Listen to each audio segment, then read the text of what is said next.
Okay जी, so next topic है आपके पास weight of an object under water. अगर आपने किसी भी ऑब्जेक्ट का वाटर के नीचे जो है वो वेट डिटर्मिन करना हो तो आप किस तरह से करेंगे? When you pull the brick tied when you put the brick tied to a string in water it seems less heavy, it seems to become less heavy.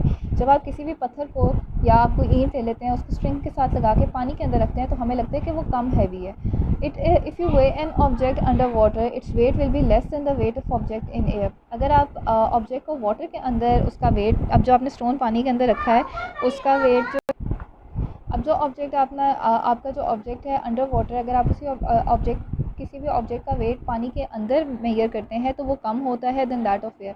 यानी कि मैंने अगर ये नॉर्मल ज्योमेट्री बॉक्स पकड़ा हुआ है, इसको मैं अगर यहाँ मेजर करती हूँ इसका वेट कुछ और है, लेकिन जैसे ही मैं इसको पानी के अंदर रखूँगी तो इसका वेट जो है वो कम होता जाएगा। This is because of the up thrust. अब ये क्यों होता है? ये भी अगेन आपका अप थ्रस्ट की वजह से ही होता है। अगेन आपको पता होना चाहिए अप थ्रस्ट क्या है। It is a force exerted by water on any object. यानी कि पानी के अंदर अगर कोई आप ऑब्जेक्ट रखते हैं तो जो फोर्स वाटर लगा रहा होगा ऑब्जेक्ट के ऊपर, that is known as to be your up thrust.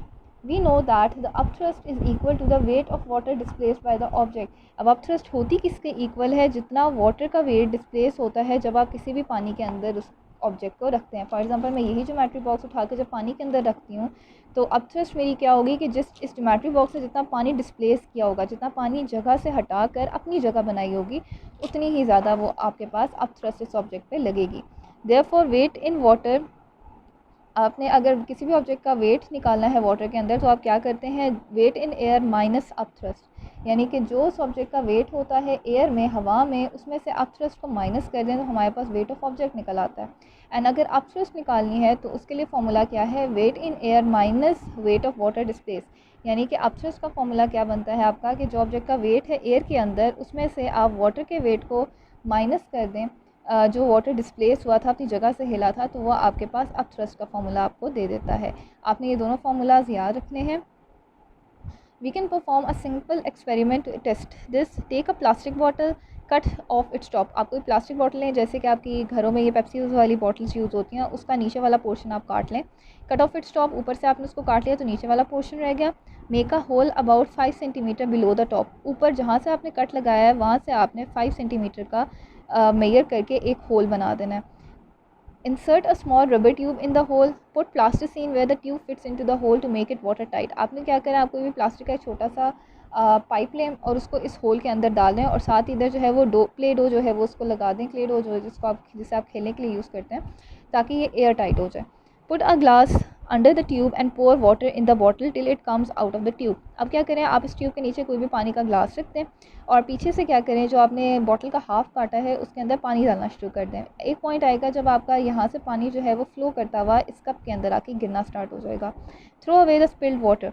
अब क्या करें? आपका जो ग्लास के अंदर पानी आपका इकट्ठा होना स्टार्ट हुआ था, आप उसको फेंक दें। Way the empty glass. अब आपका जो ग्लास है उसका वेट लें, यानी कि इस ग्लास का आप पहले वेट लेंगे। उसके बाद take a piece of stone and tie to a string. अब आप क्या लें? एक छोटा सा स्टोन लें और उसको एक धागे के साथ बांध दें। Hang it to a spring balance, note it weight. एक स्प्रिंग बैलेंस हमारे पास इंस्ट्रूमेंट होता है जिसके ऊपर आपकी सारी मेजरमेंट्स होती हैं। इस तरह ट्रायंगुलर से स्ट्रक्चर है जो रेड कलर का बना है, इसके साथ आप जब स्टोन लगा देते हैं तो इसका वेट आपको बता देता है। Now slowly lower the stone in the water. Aahista Aahista करते हुए आप इस स्टोन को क्या करें? वाटर के अंदर डालना शुरू करें। The water it displaces flow out of the tube into the glass. अब क्या होगा? जैसे ही ये स्टोन पानी के अंदर पूरा जाएगा, इमर्स हो जाएगा, डूब जाएगा, तो इसमें जितना ये स्टोन जितना वाटर डिस्प्लेस कर रहा है, जितना वाटर हटाता हुआ अपनी जगह बना रहा है, वो वाटर डिस्प्लेस हुआ इस पाइप से निकलता हुआ इस ग्लास के अंदर इकट्ठा होना स्टार्ट हो जाएगा। Now note the weight of the stone when completely immersed in water. अब जब आपका पत्थर प्रॉपर पानी के अंदर चला जाए तो आप उस वक्त स्टोन का वेट मेजर करें। अगेन इसी बैलेंस के ऊपर आपको नज़र आएगा। Way the glass with the displaced water.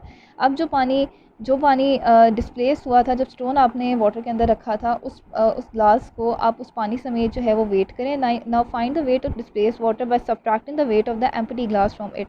और अब आपने अगर डिस्प्लेस वाटर यानी कितनी अमाउंट ऑफ वाटर जो है वो डिस्प्लेस हुआ था उसका वेट निकालने के लिए आप एम्प्टी ग्लास यानी कि खाली ग्लास का जो वेट था उसको माइनस करें। Now you have the following weights. आपके पास ये वेट्स हैं। That weight of stone in air, आपने एयर में स्टोन का वेट मेजर किया। Weight of stone in water आपने मेजर कर लिया। वेट ऑफ वाटर डिस्प्लेस, अब आपने वेट ऑफ वाटर जो है उसको निकालना है। तो आपके पास जो है वो आपका वेट ऑफ वाटर डिस्प्लेस निकल आएगा। और आपने फार्मूला क्या लगाना है, आपका ये फार्मूला उन्होंने दिया हुआ है that weight of stone in air minus weight of stone in water will be equal to weight of water displace. यानी कि जो आपने स्टोन का हवा में मेजर किया था वेट, उसको माइनस कर दें, उसको माइनस करें स्टोन के वेट में से, जो आप जब आपने उसको वाटर में इमर्स कर दिया, तो आपके पास वेट ऑफ वाटर डिस्प्लेस जो है वो निकल आएगा। सो बेसिकली एक्सपेरिमेंट जो है वो हम अगर स्कूल जा रहे होते तो हम तब करते। एनी हाउ आप ये फार्मूलाज इसके टॉपिक में याद रखेंगे। और पिछले टॉपिक में जो है वो आपका जो मैंने आपको बातें बताई हैं, जो 2 पॉइंट्स बेसिकली बताए हैं, greater the size of object and smaller the size of object, ये 2 पॉइंट्स आप याद रखेंगे। एक्सरसाइज मैं आपको प्रोवाइड कर देती हूँ, काइंडली बुक पे करके उसकी इमेजेस आप मुझे सेंड कर दीजिएगा। Thank you.